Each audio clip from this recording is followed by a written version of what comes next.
오늘 우리들에게 주시는 하나님의 말씀은 역대하 33장 1절부터 13절까지 말씀입니다.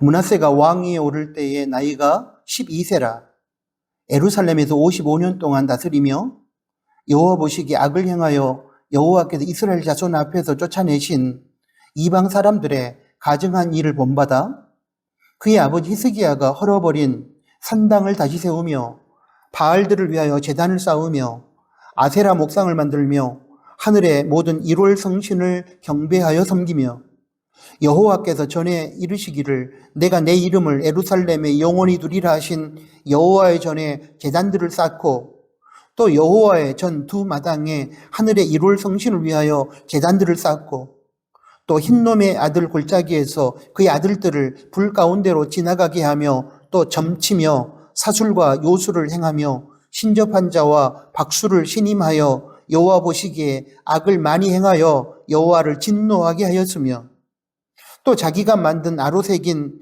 목상을 하나님의 전에 세웠더라. 옛적에 하나님이 이 성전에 대하여 다윗과 그의 아들 솔로몬에게 이르시기를 내가 이스라엘 모든 지파 중에서 택한 이 성전과 예루살렘에 내 이름을 영원히 둘지라. 만일 이스라엘 사람이 내가 명령한 일들 곧 모세를 통하여 전한 모든 율법과 율례와 규례를 지켜 행하면 내가 그들의 발로 다시는 그의 조상들에게 정하여 준 땅에서 옮기지 않게 하리라 하셨으나 유다와 예루살렘 주민이 므낫세의 꾀임을 받고 악을 행한 것이 여호와께서 이스라엘 자손 앞에서 멸하신 모든 나라보다 더욱 심하였더라. 여호와께서 므낫세와 그의 백성에게 이르셨으나 그들이 듣지 아니하므로 여호와께서 아수르 왕의 군대 지휘관들이 와서 치게 하심에 그들이 므낫세를 사로잡고 쇠사슬로 결박하여 바벨론으로 끌고 간지라. 그가 환난을 당하여 그의 하나님 여호와께 간구하고 그의 조상들의 하나님 앞에서 크게 겸손하여 기도하였으므로 하나님이 그의 기도를 받으시며 그의 간구를 들으시사 그가 예루살렘에 돌아와서 다시 왕위에 앉게 하심에 므낫세가 그제서야 여호와께서 하나님이신 줄을 알았더라. 아멘. 방금 봉독한 말씀을 중심으로 해서 오늘은 더 늦기 전에라는 제목하에 들려주시는 하나님의 말씀을 받겠습니다. 사랑하는 나누는 가족 여러분, 우리는 지금 다시 한 번의 새해를 맞이할 시점에 와 있습니다. 우리의 조국 대한민국은 지난 2024년 12월 3일에 헌법을 유린하고 법질서를 파괴한 비상계엄 선포 이후 혼란을 겪으면서 첫 번째 새해를 걱정과 염려 가운데 맞이할 수밖에 없었습니다.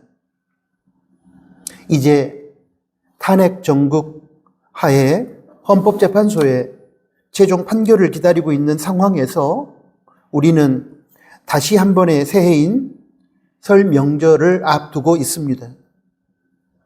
첫 번째 새해에 우리는 걱정했고 힘들었고 혼란스러웠지만 다시 한 번의 새해에는 직면한 문제들이 하나님의 보편적 가치 안에서 선하고 정의롭게 해결되는 모습을 보면서 우리 국민들의 마음이 평안으로 가득하고 또한 희망의 미래를 꿈꿀 수 있기를 소원합니다. 정의가 강물처럼 흐르는 하나님 나라의 실체를 우리 모두 함께 볼 수 있기를 기대합니다. 사랑하는 교회 여러분, 오늘 저는 여러분과 함께 유다 왕 중에서 가장 타락한 왕으로 평가받았음에도 불구하고 그의 말년에 비참한 최후를 맞지 아니한 아주 특별한 인물에 대한 이야기를 본문 말씀에 근거해서 나누려고 합니다. 그 사람의 이름은 므낫세입니다. 이 므낫세는 유다 역사에서 다윗 왕 다음으로 하나님의 마음에 합했으며 백성들로부터 성군으로 추앙받았던 히스기야 왕의 아들로서 히스기야 왕이 죽은 이후 12살 어린 나이에 왕이 올라 67세까지 남왕국 유다와 북왕국 이스라엘을 통틀어 가장 오랜 기간 55년 동안 남왕국 유다를 다스렸습니다. 그런데 그는 그의 아버지인 히스기야 왕과는 달리 하나님께서 쫓아내신 이방 민족들의 역겨운 일들을 따름으로써 여호와의 눈앞에서 악을 행했습니다. 역대하 33장 2절은 여기에 대해서 이렇게 기록하고 있습니다. 여호와 보시기에 악을 행하여 여호와께서 이스라엘 자손 앞에서 쫓아내신 이방 사람들의 가증한 일을 본받아, 이렇게 적고 있습니다. 하나님 앞에서 그가 행한 악을 이어지는 본문에서는 이렇게 나열하고 있습니다. 그는 아버지 히스기야가 헐어버린 산당과 바알의 제단을 다시 지었고 아세라상을 만들었으며 또 하늘에 1월 성신을 경배하고 섬겼습니다. 역대하 33장 3절의 말씀입니다. 또 예루살렘 여호와의 성전에 하나님 말씀을 무시하고 우상을 위한 제단을 만들었습니다. 역대하 33장 4절의 내용입니다. 역대하 33장 5절에 보면 그는 여호와의 성전 안팎의 뜰에 1월 성신을 위한 제단도 만들었습니다. 심지어 하나님께서 강력하게 금하시는 인신 제사를 행하면서 자기 아들들을 불 속에 넣어 희생 제물로 바쳤고 점을 치고 사술과 요술을 행하며 신접한 자와 박수, 즉 무당들의 말을 신뢰하고 믿었습니다. 역대하 33장 6절의 내용입니다. 한마디로 아버지 히스기야가 평생을 바쳐 개혁한 하나님 중심의 신앙을 뒤집어 엎고 하나님께서 가장 가증스럽게 여기는 죄악으로 가득한 우상의 나라로 유다 나라를 만들어버린 것입니다. 한 가지 더 무서운 것은 이러한 므낫세의 죄악이 자기 자신에게만 국한하지 않고 유다 민족 전체 모든 백성에게 영향을 끼쳐 그들로 하여금 자신처럼 악을 행하도록 만들었다는 것입니다. 역대하 33장 9절은 이에 대하여 이렇게 기록하고 있습니다. 유다와 예루살렘 주민이 므낫세의 꾀임을 받고 악을 행한 것이 여호와께서 이스라엘 자손 앞에서 멸하신 모든 나라보다 더욱 심하였더라. 우리는 여기서 한 사람, 특별히 한 나라의 지도자 한 사람의 타락, 즉 우상숭배와 불의와 불법과 거짓이 이렇게 공동체를 멸망으로 이끌 수 있는지에 대한 교훈을 받게 됩니다. 한 사람 아담으로 인해 죄와 죽음이 인류에게 찾아왔고 또 한 사람 예수 그리스도로 인하여 인류에게 구원과 생명의 길이 열렸음을 우리가 기억한다면 오늘 우리 각자의 신앙과 삶에 대한 책임감을 강하게 느껴야 할 것입니다. 우리 각자의 신앙과 삶이 우리가 속한 공동체 안에서 누군가에게 아브라함이나 요셉처럼 복의 통로로 쓰임 받을 수도 있고 오늘 본문의 므낫세처럼 저주의 통로로 쓰임 받을 수 있다는 사실을 자각하고 공동체 안에서 누군가를 죽이는 것이 아니라 살려내고 누군가의 믿음을 무너뜨리는 것이 아니라 세워주는 그런 신앙생활을 우리가 해야 할 것입니다. 자, 그렇다면 이렇게 하나님의 말씀을 무시하고 짓밟은 채 악을 행한 므낫세와 그의 악한 영향을 받아 타락한 유다 공동체를 향한 하나님의 심판은 어떻게 나타났을까요? 여기서 우리는 먼저 므낫세와 유다에 대한 하나님의 심판은 그들이 하나님의 말씀을 듣지 않았기 때문이었음을 확인하고 갈 필요가 있습니다. 역대하 33장 10절을 보겠습니다. 여호와께서 므낫세와 그의 백성에 이르셨으니 그들이 듣지 아니하므로. 성경 속의 인물들이나 일상 속에서의 우리의 삶을 살펴볼 때에 하나님은 한 번 잘못했다고 해서 즉각적으로 징계하시거나 심판하시는 분이 아니십니다. 물론 특별한 경우에는 한 번의 죄악으로도 하나님께서 심판하실 수도 있지만 보편적으로는 한 번의 하나님의 심판과 징계가 임하기까지 여러 번의 하나님의 경고와 회개를 촉구하는 말씀이 있는 것입니다.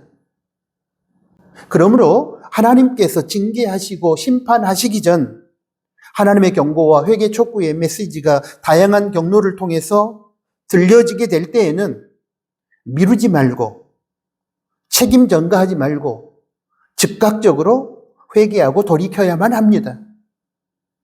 그래야 아프고 고통스러운 징계와 심판을 겪지 않게 되는 것입니다. 우리가 잘 알고 있듯이 다윗 왕은 자신이 저지른 죄악에 대하여 나단 선지자로부터 지적을 받았을 때 미루지 않고 비겁하게 책임 전가하지 않고 즉각적으로 회개함으로 하나님의 용서를 받고 이후에 더욱 위대한 성군으로 쓰임 받았습니다. 반면에 사울 왕은 하나님께서 부여하신 권위를 남용하여 자기가 제사를 주관함으로 인하여 사무엘 선지자에게 지적을 받을 때에 그는 회개하지 않았고 사무엘에게 책임을 전가함으로 결국 왕의 자리에서 폐위되고 전쟁터에서 비참하게 생을 마감하게 되었습니다. 다윗과 사울의 경우에서도 하나님께서 의도하신 핵심 메시지는 오늘 본문의 메시지와 동일합니다. 첫째는 하나님은 말씀의 불순종에 대해서는 분명히 징계하시고 심판하신다는 것입니다. 둘째는 그러므로 하나님의 말씀에 대한 불순종으로 인한 심판과 징계가 임하기 전에 미루거나 책임 전가하지 말고 즉각적으로 그리고 참된 회개를 하고 악의 길에서 돌이켜야 한다는 것입니다. 이제 약한 므낫세와 므낫세의 꾀임, 므낫세의 약한 영향을 받고서 함께 타락한 길을 걸었던 유다 공동체에 대한 하나님의 심판이 어떤 모습으로 나타나는지 살펴보도록 하겠습니다. 역대하 33장 11절을 보겠습니다. 여호와께서 아수르 왕의 군대 지휘관들이 와서 그들이 므낫세를 사로잡고 쇠사슬로 결박하여 바벨론으로 끌고 간지라. 하나님의 심판은 유다가 아수르와의 전쟁에서 대패했고 그 결과 므낫세는 전쟁 포로처럼 쇠사슬로 결박을 당한 채 바벨론으로 끌려가는 것으로 나타나게 된 것입니다. 이에 대한 므낫세의 반응과 므낫세의 반응에 대한 하나님의 후속 조치를 계속해서 살펴보겠습니다. 역대하 33장 12절과 13절 말씀을 보겠습니다. 12절입니다. 그가 환난을 당하며 그의 하나님 여호와께 간구하고 그의 조상들의 하나님 앞에 크게 겸손하여 13절입니다. 기도하였으므로 하나님이 그의 기도를 받으시며 그의 간구를 들으시사 그가 예루살렘에 돌아와서 다시 왕위에 앉게 하시며 므낫세가 그제서야 여호와께서 하나님이신 줄을 알았더라. 정리하면 므낫세는 포로로 끌려간 비참한 상황, 즉 고난의 현실 속에서 비로소 자신의 죄악을 깨닫고 기도함으로 하나님의 은혜를 구했고 드디어 겸손해졌습니다. 그리고 므낫세의 기도함을 들으시고 그가 교만을 회개하고 겸손해졌음을 인정하신 하나님께서는 왕위를 이어가도록 해주셨습니다. 저는 이 말씀 속에서 므낫세가 하나님의 심판으로 주어진 고난을 통해서 하나님을 의지함을 배우게 되어 하나님의 은혜를 구하는 기도를 드리게 되었고 또한 자신의 죄악을 깨닫고 회개함으로 겸손하게 되었다는 사실에 주목합니다. 그렇다면 하나님의 심판으로 인한 고난의 상황 이전과 이후의 므낫세의 삶에 달라진 내용은 무엇이었을까요? 저는 아수르에 의해 바벨론으로 포로로 끌려가기 전에 므낫세는 교만한 사람이었지만 포로 상황과 그 이후에 므낫세는 변화되어 겸손한 사람이 되었다고 생각합니다. 그 증거로서 저는 방금 앞에서 우리가 살펴본 역대하 33장 12절과 13절의 말씀을 제시하고 싶습니다. 므낫세가 환난을 당하여 하나님 앞에서 겸손하여졌다는 증언에서 저는 환난을 당하기 이전에 므낫세의 삶은 한마디로 교만이었다고 정의하고 싶습니다. 이 지점에서 저는 교만은 패망의 선봉이요 거만한 마음은 넘어집의 앞잡이이니라고 했던 잠언 16장 18절의 말씀을 기억하면서 하나님과의 관계 차원에서의 교만한 사람의 특징 몇 가지를 정리해 보려고 합니다. 첫 번째, 교만한 사람의 특징은 기도하지 않는다는 것입니다. 물론 우리가 연약하고 피곤해서 기도하기를 쉬는 죄를 범할 수는 있겠지만 본질적으로 하나님의 존재를 인정하지 않거나 하나님의 능력을 신뢰하지 않기 때문에 기도하지 않는다면 그것은 교만입니다. 포로로 끌려가기 전에 므낫세의 삶에는 그러므로 하나님을 의지하는 기도가 없습니다. 그래서 그는 만신전, 즉 온갖 우상을 한꺼번에 모아놓은 신전을 만들어 놓고 온갖 우상을 섬겼으며 세상 가치에 근거하여 철저하게 인간적인 방법으로 나라를 다스리다가 패망의 나락에 떨어지게 된 것입니다. 두 번째, 교만한 사람의 특징은 하나님의 말씀에 순종하지 않는다는 것입니다. 하나님 말씀의 권위를 인정하지 않고 자기 생각이 하나님 말씀보다 더 옳다고 생각하기 때문에 하나님의 말씀을 따라 살지 않고 자기 소견에 옳은 대로 삽니다. 므낫세가 그러했습니다. 역대하 33장 10절을 우리가 앞에서도 살펴보았듯이 므낫세와 유다 백성들은 교만했기 때문에 하나님의 말씀을 듣지 아니한 것입니다. 방금 살펴본 교만한 사람의 두 가지 특징에 비추어 볼 때 본문의 므낫세는 하나님 앞에서 철저하게 교만한 사람이었음을 우리는 알 수 있습니다. 그런데 이렇게 교만함으로 기도하지도 않았고 말씀에 순종하지도 않았던 므낫세가 환난, 즉 아수르에 의해 바벨론으로 비참 포로로 끌려가는 그 고통을 겪는 그 환난을 통하여 겸손함을 회복하게 됩니다. 오늘 본문에서 볼 수 있는 것처럼 그는 하나님을 의지하고 기도하는 사람이 되었고 겸손함을 회복한 이후로 하나님의 은혜를 힘입어 다시 예루살렘으로 돌아와 왕 위에 복귀하면서 그 다음부터는 철저하게 하나님 말씀에 순종하는 삶을 살게 되었습니다.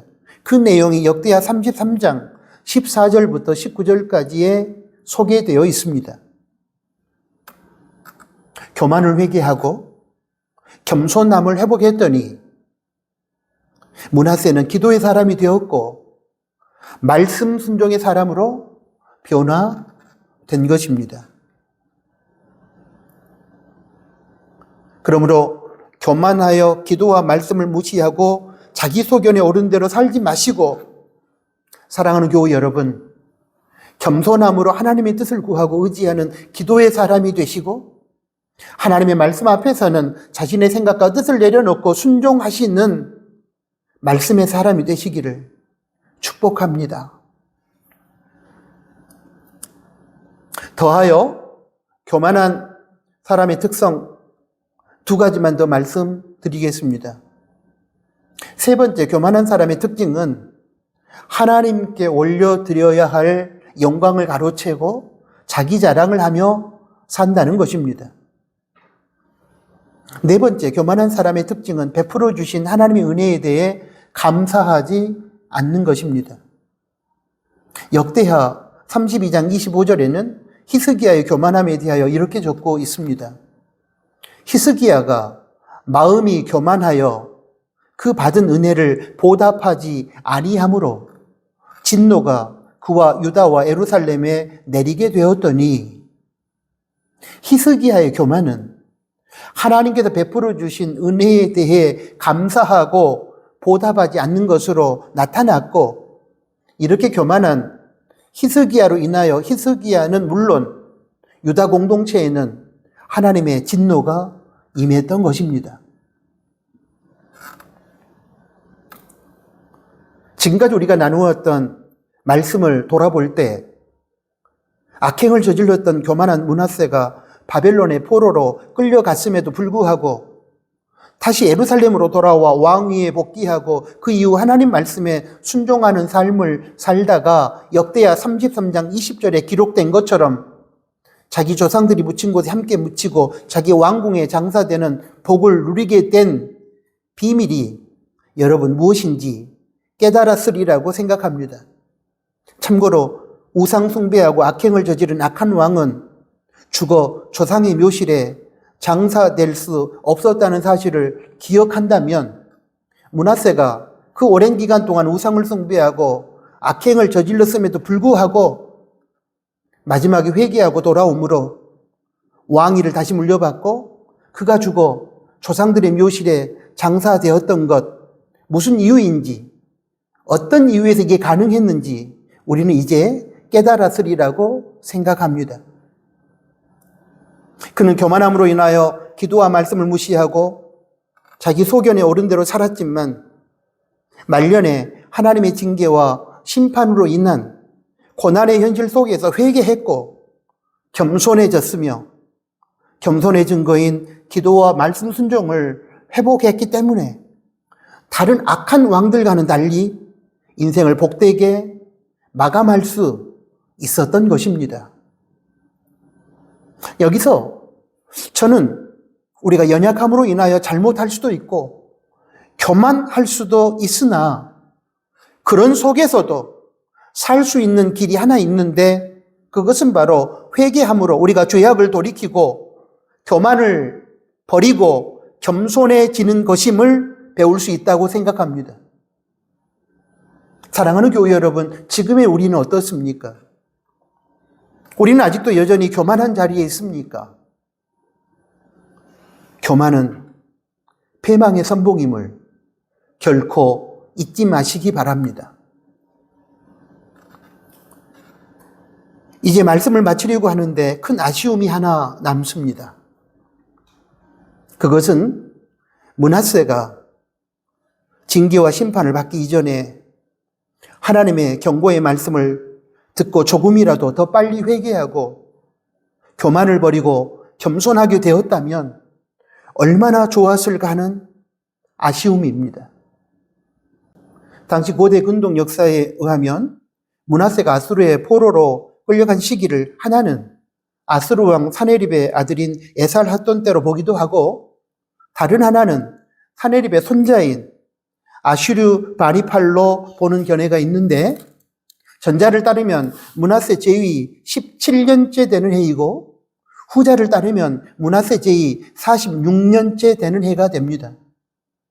므낫세 제위 17년이든 46년이든 므낫세가 회개하고 하나님 중심의 신앙을 회복하기까지 그 기간 동안 유다 민족 공동체는 므낫세의 타락으로 인한 영향을 받아 우상 숭배와 악행이 가득한 나라가 되고 말았고 백성들은 하나님을 떠난 비참한 삶을 살 수밖에 없었습니다. 바로 그 점이 저는 아쉽다는 것입니다. 이렇게 17년이든 46년이든 그 긴 기간 동안 백성이 하나님을 떠난 비참한 삶을 살지 않도록 므낫세가 조금이라도 빨리 회개하고 겸손해졌으면 얼마나 좋았을까요? 그래서 신앙생활함에 있어서 특별히 회개를 함에 있어서는 타이밍이 중요한 것입니다. 조금이라도 더 빨리 회개하고 조금이라도 더 빨리 뉘우치고 조금이라도 더 빨리 돌이켜야만 상대적으로 그 고통스러운 하나님의 징계와 심판으로부터 우리가 자유할 수 있는 것입니다. 오늘 이 므낫세의 아쉬운 이 이야기가 우리의 이야기가 되지 않기를 진심으로 바랍니다. 그렇습니다. 우리가 비록 연약하여 죄를 지을 수도 있고 교만할 수도 있으나 그럴 때에는 가능한 빨리 참된 회개를 하고 겸손한 삶으로 돌아와야만 합니다.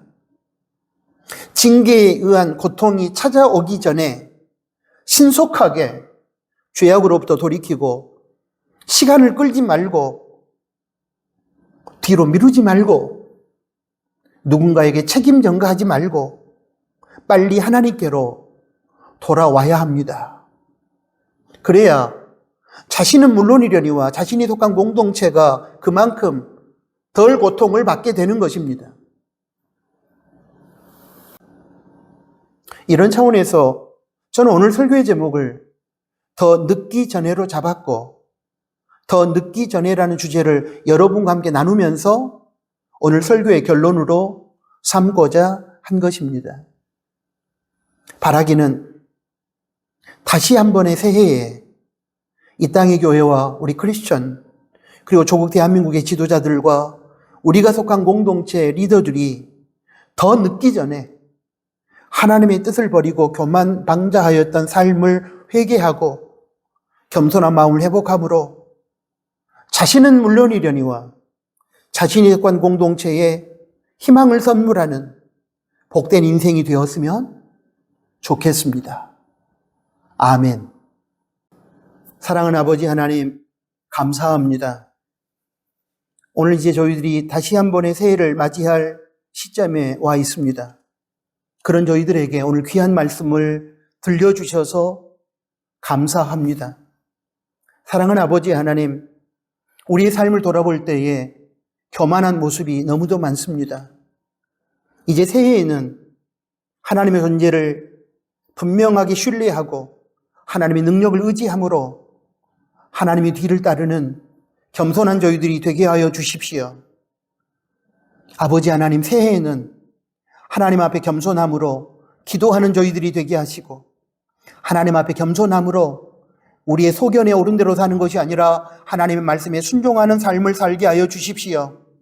새해에는 겸손함으로 자기 자랑에 몰두하지 않고 하나님의 영광 가로채지 않고 하나님께 영광 돌리며 하나님을 자랑하는 저희들의 삶이 되게 하시고 새해에는 베풀어 주신 하나님의 은혜에 대하여 보답하고 감사하는 겸손한 삶을 저희들이 살게 하여 주십시오. 부족하고 연약한 저희들, 때로는 죄도 짓고 교만해질 때도 있었겠지만 아버지 하나님, 그럴 때마다 신속하게 하나님께로 돌이키고 회개하고 돌아오는 그런 사람들 되게 하여 주십시오.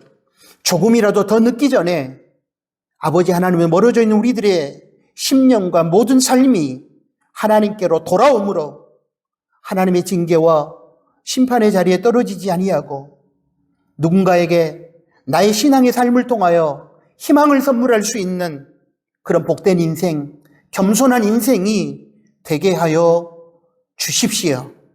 예수 그리스도의 이름으로 기도합니다. 아멘.